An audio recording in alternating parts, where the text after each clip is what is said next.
3.000 prajurit kelas Delta dari golongan Yiren tetap memberikan tekanan besar kepada semua orang.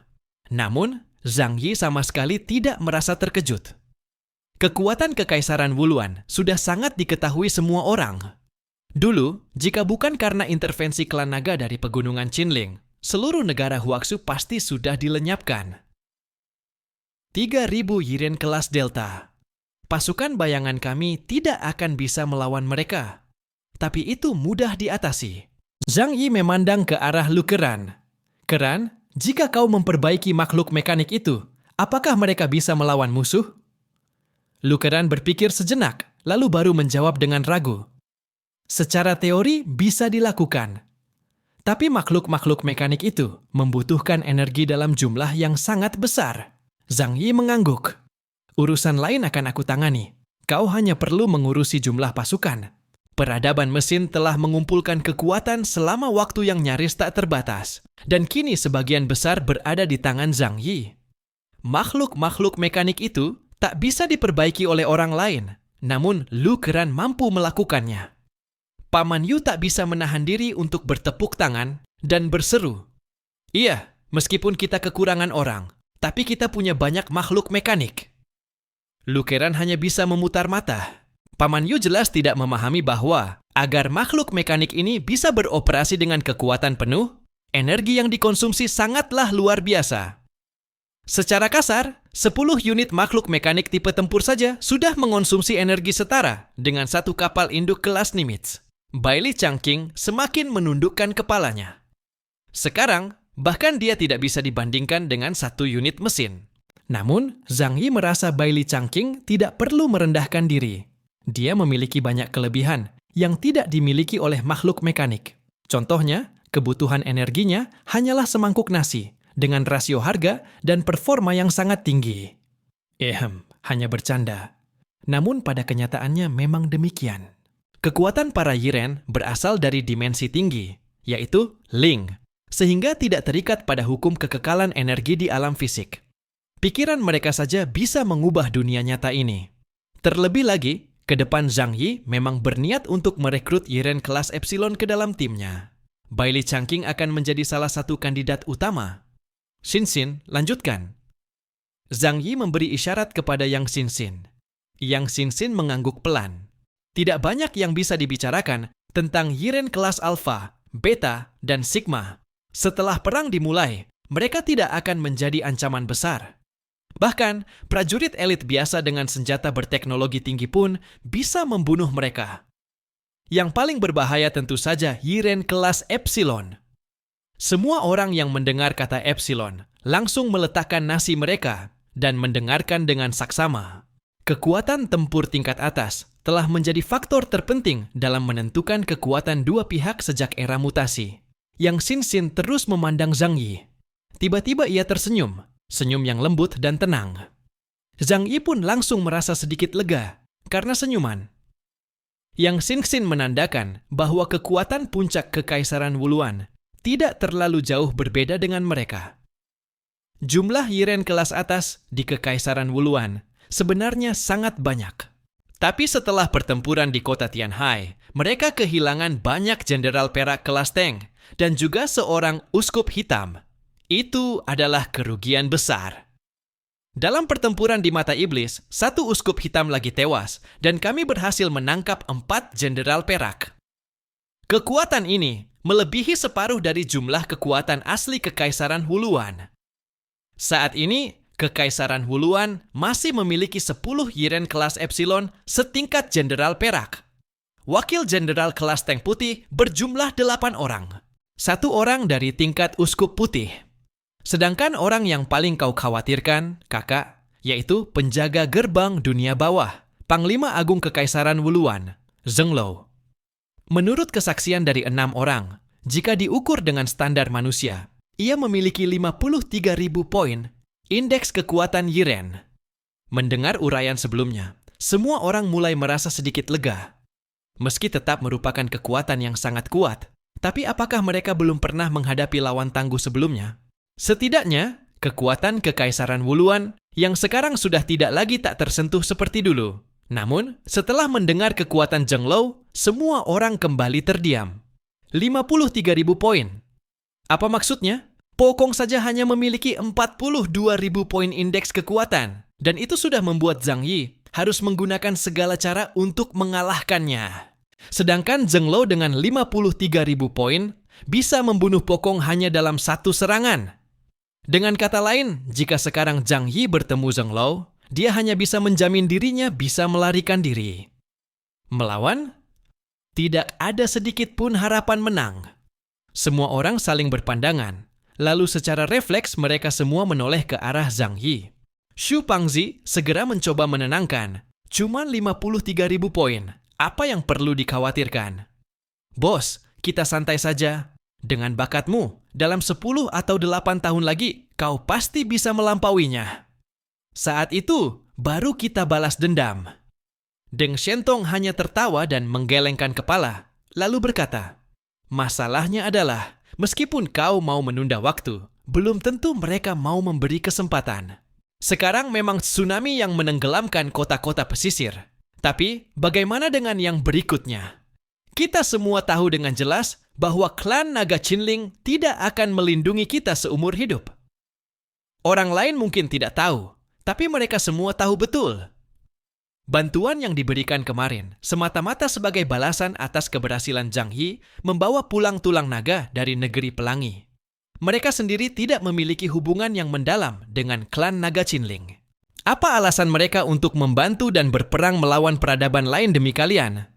Hanya karena Kekaisaran Wuluan belum mengetahui keadaan sebenarnya. Kalau tidak, saat mereka kembali menyerang kota Tianhai, satu-satunya pilihan mereka hanyalah melarikan diri. Zhang Yi menusuk-nusuk nasi dengan sumpit, lalu berkata, masalah lainnya bisa diatasi, tapi masalah terbesar adalah bagaimana cara membunuh penjaga gerbang dunia bawah. Soal ini ada solusinya. Dia menoleh ke arah Lukeran. Selama kita bisa menemukan cara untuk mengaktifkan tubuh Ling, maka membunuh penjaga gerbang dunia bawah bukanlah masalah besar. Inilah keyakinan terbesar. Zhang Yi. Dengan susah payah ia berhasil kembali dari mata iblis dan mendapatkan tubuh manusia ksatria roh dari klan Yihen. Tentu saja harus dimanfaatkan semaksimal mungkin. Wajah Lukeran kembali terlihat murung. Kak Zhang Yi, bukan aku ingin membuatmu patah semangat, tapi masalah ini jauh lebih besar daripada yang sebelumnya. Aku sudah meneliti tubuh Ling. Rangka ini sama sekali tidak tampak seperti buatan manusia, benar-benar seperti ciptaan alami. Ini adalah mahakarya teknologi ilmiah paling sempurna. Hanya saja, Zhang Yi bertanya, hanya saja apa? Lukeran menarik napas dalam-dalam. Hanya saja, jika ingin mengaktifkannya, energi yang dibutuhkan adalah angka yang sangat mengerikan. Bahkan, jika kita mengerahkan seluruh sumber daya yang kita miliki sekarang, tetap saja tidak akan cukup untuk membangkitkannya sepenuhnya. Zhang Yi terdiam beberapa saat. Sebegitu parahnya. Lukeran mengangguk. Sumber energinya adalah entitas pemikiran yang dibentuk oleh 14,8 miliar fragmen spiritual dari klan Yihen. Sebuah kumpulan energi spiritual sebesar itu, dalam arti tertentu, bisa disebut sebagai miniatur pencipta. Menurut perhitunganku, jika Ling bisa sepenuhnya bangkit, maka dia bisa menjadi senjata super sekelas pemusnah dunia. Zhang Yi tersenyum kecil. Tentu saja. Bukankah dia memang eksistensi yang mampu menaklukkan klan Dewa Deluk? Menurut kitab suci Saint Canon dari gereja Junzeng, dikatakan demikian. Dahulu kala, Raja para Malaikat, Lucifer, memimpin sepertiga dari para malaikat memberontak melawan surga.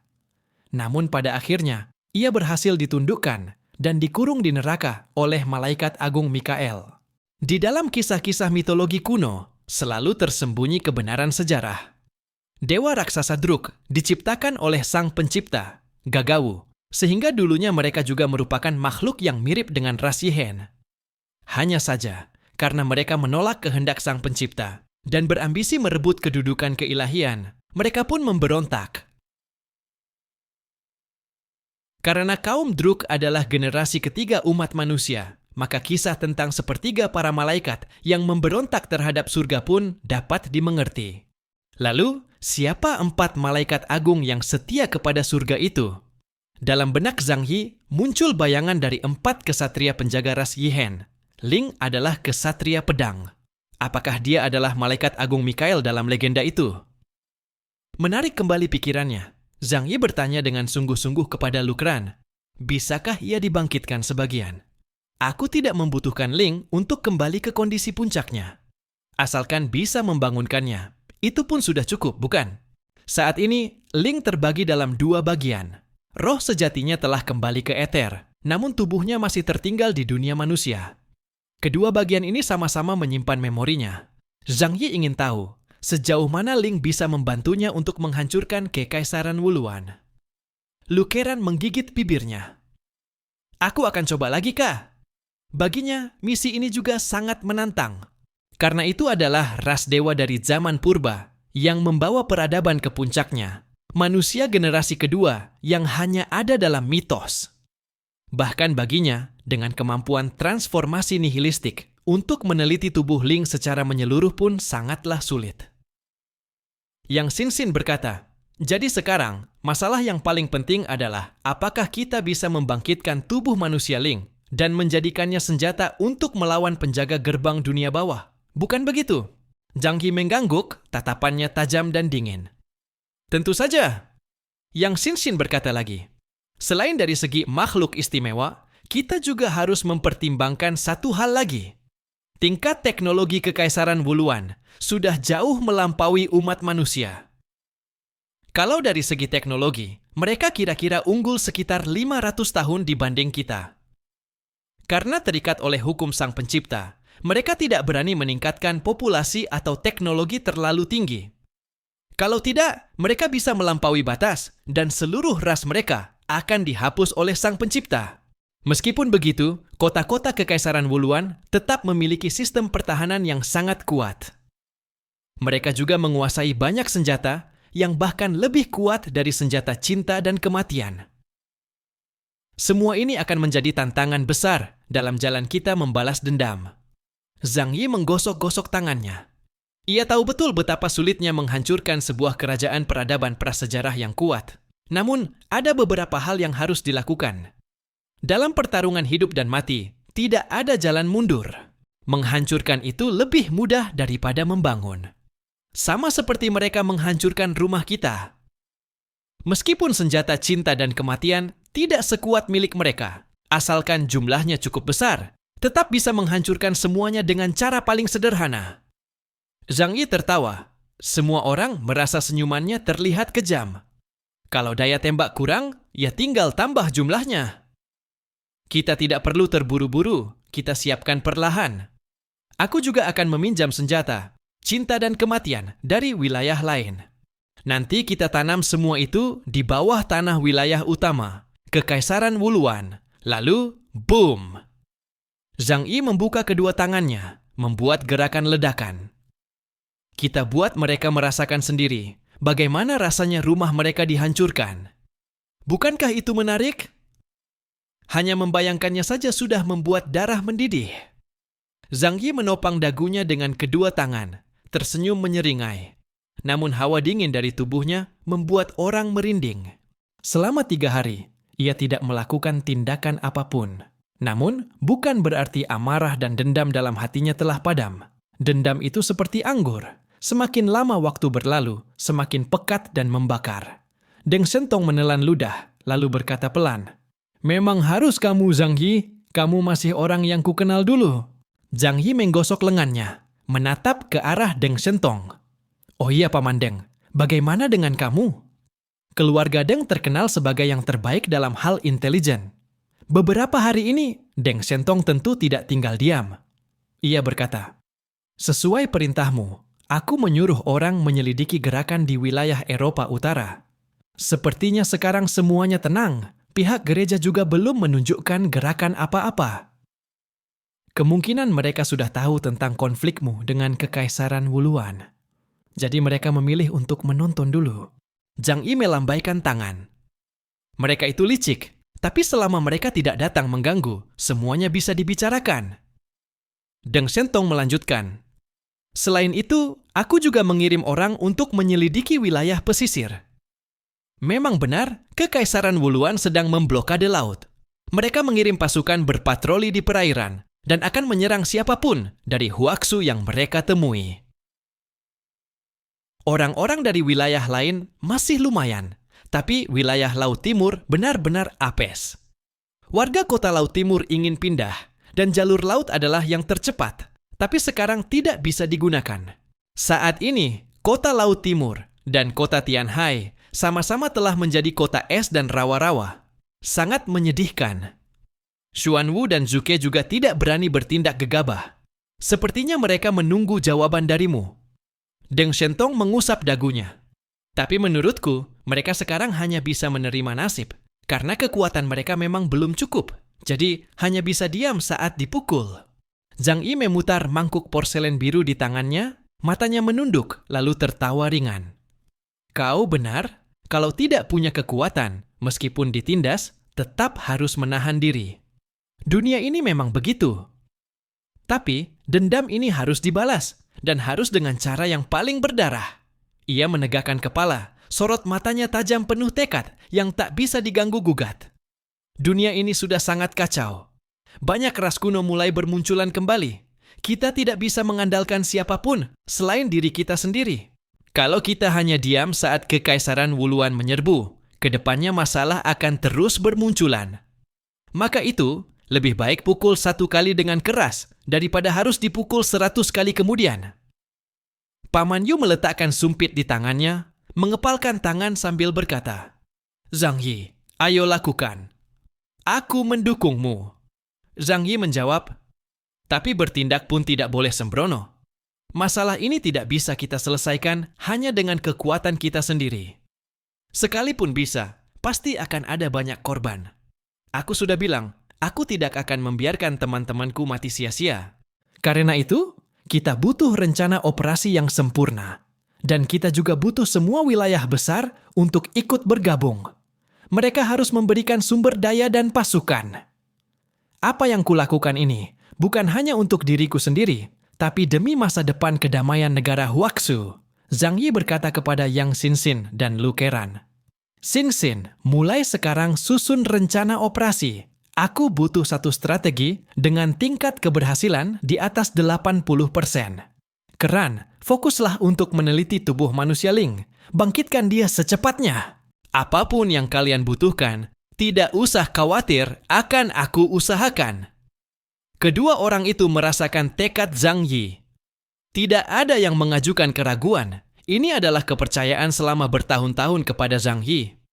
Deng Shentong menyilangkan kedua tangannya. Wajahnya serius saat bertanya, apa yang perlu kami lakukan? Semua sumber daya keluarga Deng bisa saya keluarkan. Diam saja di rumah.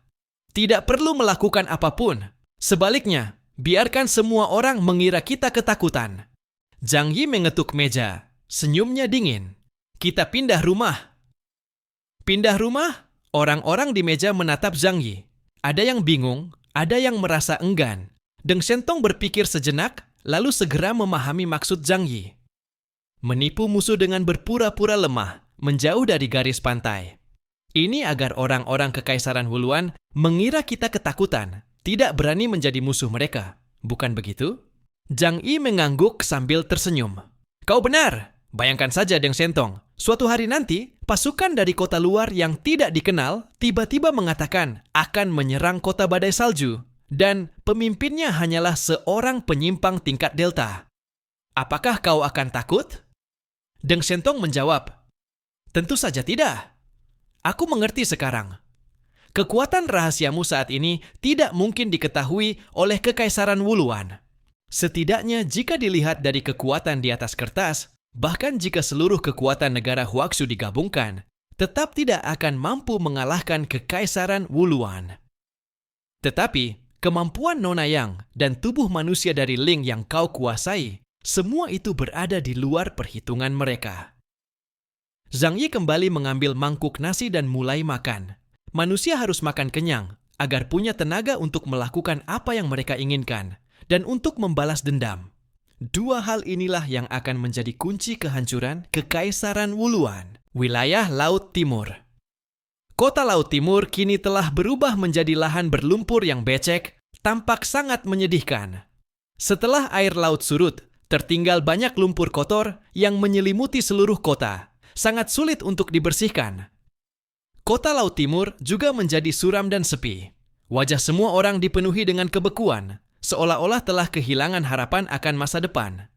Namun, malapetaka di satu pihak bisa berubah menjadi keberuntungan bagi pihak lain. Bagi pasukan tidak patuh di wilayah Laut Timur, Kota Laut Timur yang sedang sibuk dengan dirinya sendiri memberikan mereka kesempatan untuk bangkit.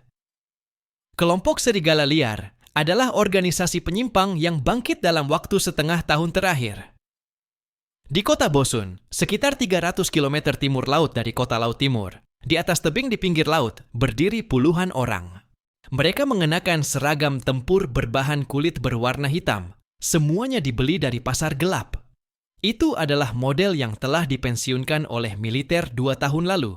Namun bagi orang biasa, itu adalah benda ajaib yang mampu menghangatkan tubuh dan menangkal dingin. Tebing hitam itu menghadap ke laut yang kelam. Ombak menghantam tebing dengan suara dingin yang tajam. Kelompok Serigala Liar ini beranggotakan orang-orang dari berbagai usia. Yang tertua berumur lebih dari 40 tahun dan yang termuda baru belasan tahun. Namun, wajah mereka semua menunjukkan kebengisan yang tidak sesuai dengan usia. Untuk bisa bertahan hidup di dunia akhir zaman yang kejam ini, sifat kejam adalah kualitas yang wajib dimiliki. Dalam waktu setengah tahun saja, Kota Bosun telah berubah menjadi wilayah kekuasaan mereka. Hasil tangkapan ikan para nelayan di tepi laut harus diserahkan kepada mereka sebagai upeti. Namun, krisis tsunami yang terjadi kali ini telah membunuh semua nelayan di sekitar, sehingga memberi pukulan besar bagi perekonomian kelompok Serigala Liar. Meski begitu, hal ini belum tentu sepenuhnya buruk. Kota Laut Timur mengalami kerusakan parah. Pasukan Hailong mulai mengendurkan kontrol terhadap wilayah sekitarnya, sehingga mereka bisa menjadi raja di tempat itu. Adapun soal manusia, masalah populasi adalah urusan para petinggi. Mereka tidak perlu memikirkannya. Masih banyak penyintas. Menangkap beberapa orang untuk dijadikan pelayan sebenarnya sangatlah mudah. Di tepi tebing, berdiri seorang pemuda berwajah pucat. Ia mengenakan seragam tempur kulit hitam, tanpa sedikit pun noda. Ini sangat langka di antara kelompok Serigala Liar. Menatap laut dalam yang menakutkan di kejauhan, pemimpin kelompok Serigala Liar, Piao, matanya kosong seolah sedang memikirkan sesuatu. Bos, sekarang Kota Bosun sudah sepenuhnya kita kuasai. Tanpa pembatasan dari Kota Laut Timur, kita tidak perlu takut pada siapapun. Menurutku, kita bisa terus memperluas kekuasaan ke arah timur laut. Seorang pemuda mengenakan topi kulit, menggigit paku baja di mulutnya, berjalan mendekat sambil berkata. Namun, Piao seolah tidak mendengar kata-kata itu. Pemuda itu terus mencoba berpidato, berusaha membujuk sang bos. Piao memang baru bergabung tidak lama, tetapi dengan kekuatannya yang luar biasa, ia telah menaklukkan semua orang dan membuat kelompok Serigala Liar berkembang puluhan kali lipat, menjadi kelompok penyimpang terkuat di sekitar. Di bawah kepemimpinan Anda, kecuali para tentara kulit hitam dari Kota Laut Timur yang tidak berani kita ganggu, kelompok mana lagi di wilayah ini yang bisa melawan kita? Bos, Anda bisa menjadi raja bawah tanah dari wilayah Laut Timur. Bahkan suatu hari nanti, menggantikan Kota Laut Timur dan menjadi kaisar sejati di daratan bukan hal yang mustahil. Pemuda itu semakin bersemangat berbicara. Ia pernah menyaksikan sendiri kekuatan Piao. Kekuatan yang begitu menakutkan, hingga membuatnya ingin bersujud saat pertama kali bertemu. Kelompok penyimpang paling kejam di wilayah Laut Timur, pemakan mayat, tidak mampu bertahan lebih dari 2 detik di hadapan Piao sebelum semuanya dimusnahkan. Piao terdiam cukup lama, lalu tiba-tiba berkata, "Aku akan pergi." Suara di belakangnya langsung berhenti. Wajah semua orang menunjukkan ekspresi terkejut. "Bos, kau mau kemana?" Piao menatap laut. "Ke sana?" "Ah? Ke sana? Tapi itu laut, bos. Kau tidak gila, kan?" Piao menjawab dengan datar. "Tempat itu sangat menarik. Di sini sudah tidak ada apapun yang bisa menarik perhatianku." Setelah berkata demikian, tanpa menunggu rayuan dari orang-orang di belakangnya, ia melompat, kepala terlebih dahulu, dari atas tebing menuju laut. Ah! Para anggota kelompok serigala liar berteriak kaget. Mereka buru-buru mendekat dan melihat ke bawah, tetapi hanya melihat cipratan busa laut berwarna putih. Di dasar laut yang gelap dan dalam, wujud pemuda itu perlahan memudar, memperlihatkan wajah seorang gadis muda yang cantik, pucat, dan tidak tampak seperti manusia. Tubuh Zuyu berayun di dalam air laut. Setelah beberapa saat, dia berubah menjadi seekor lumba-lumba, lalu berenang menuju kedalaman lautan. Di dalam laut, berenang seekor makhluk raksasa yang sangat menakutkan. Di Kekaisaran Wuluan, Jenderal berzirah perak Yashen Lili Animo adalah bayangan raksasa di kedalaman laut. Tubuh hitamnya sepanjang lebih dari 200 meter, dengan kepala mengerikan seperti iblis. Di punggungnya selain sirip tajam seperti pedang, juga tumbuh banyak duri tajam.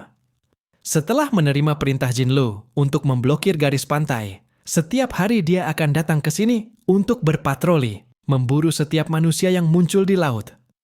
Tiba-tiba, Animo merasakan sesuatu berenang di sekitarnya. Bola matanya yang besar berputar, tetapi yang dilihatnya hanyalah seekor lumba-lumba kecil yang berenang melintas dari kejauhan. Animo langsung kehilangan minat, tubuh raksasanya terus berenang, menyusuri garis pantai di wilayah Laut Tenggara. Namun, dia tidak menyadari bahwa arah yang dituju lumba-lumba tersebut adalah lembah kabut di Pulau Bintang. Setelah operasi penyegelan mata iblis berakhir, hal-hal yang sebelumnya disembunyikan oleh Zhang Yi tidak bisa ditutupi lagi.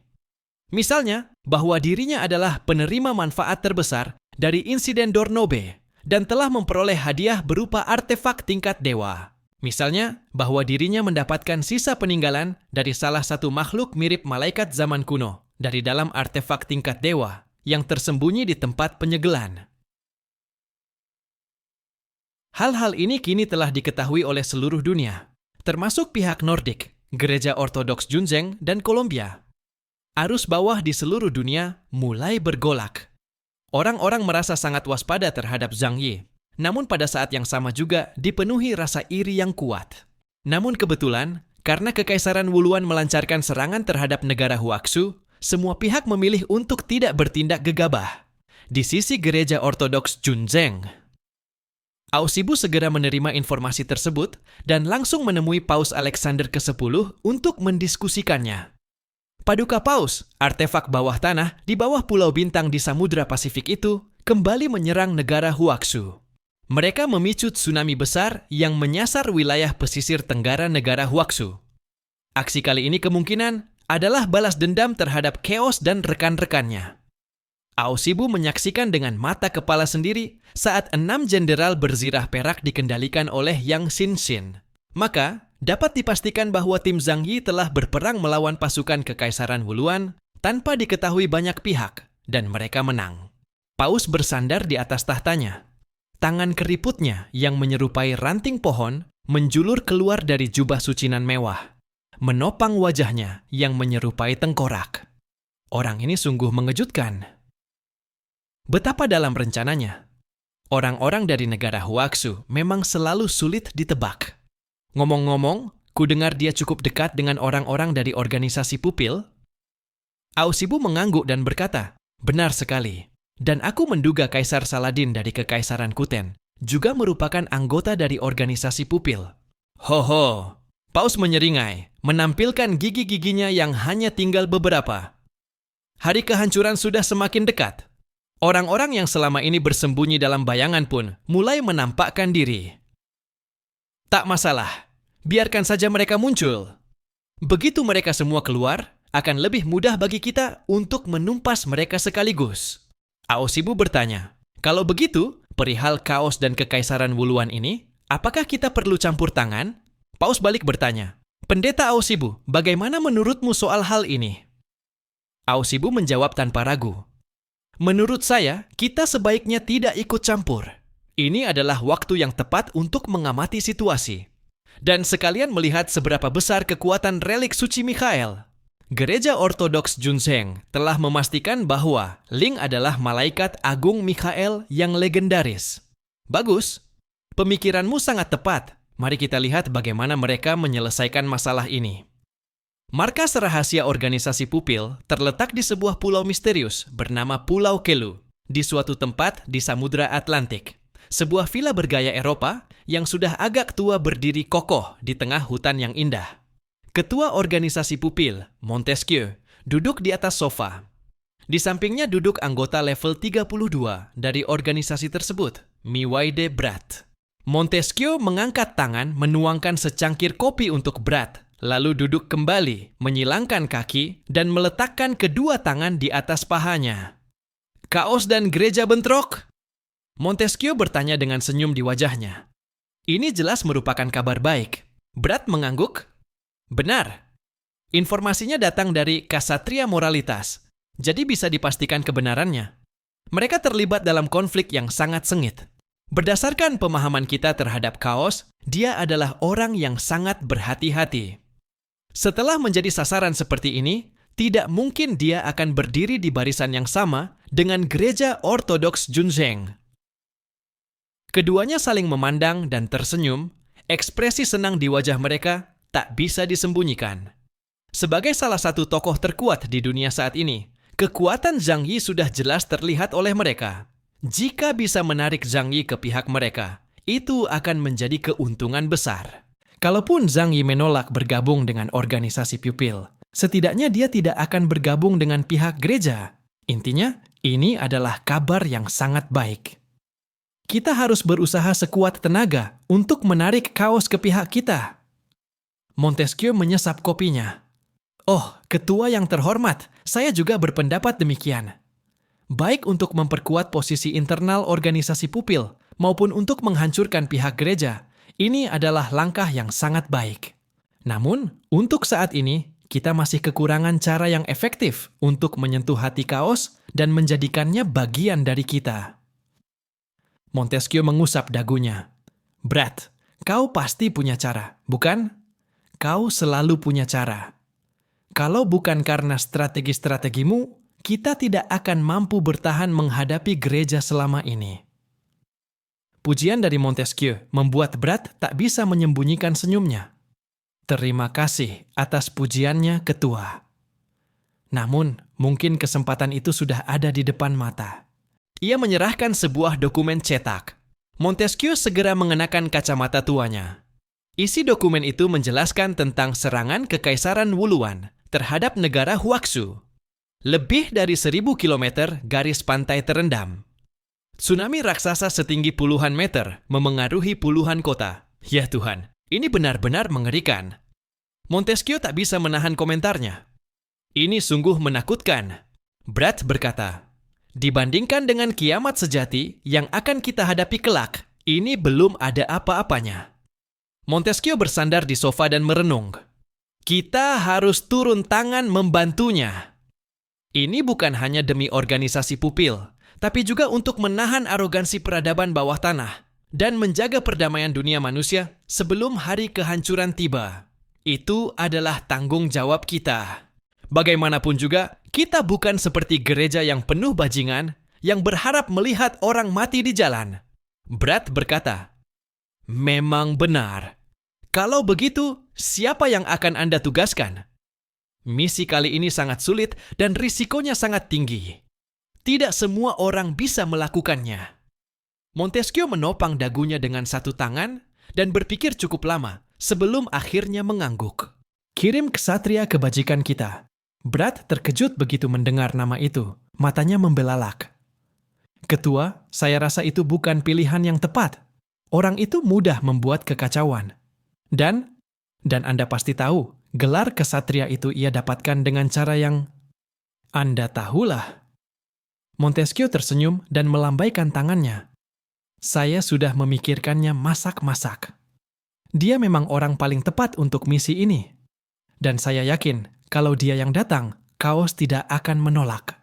Melihat Montesquieu begitu teguh pada keputusannya, Brat tidak bisa berkata apa-apa lagi. Baiklah, saya akan turun tangan langsung. Semoga dia bisa memberikan bantuan kepada Kaos. Brat bangkit dan membungkukkan tubuhnya, lalu meninggalkan ruang teh Montesquieu. Montesquieu mengusap wajahnya dengan satu tangan, dan untuk sesaat sorot kesepian tampak di matanya. Semoga hari itu datang lebih lambat. Tapi, ia menghela napas pelan, melempar dokumen di tangannya ke atas meja teh, memperlihatkan gambar di lembar berikutnya. Sebuah benda langit berbentuk bulat dengan warna dasar abu-abu kehitaman, memantulkan cahaya suram di angkasa luar, dipenuhi kawah-kawah besar kecil, seolah telah dihantam peluru kendali. Dan di sudut kiri bawah benda langit tersebut, muncul sebuah retakan besar berwarna hitam legam.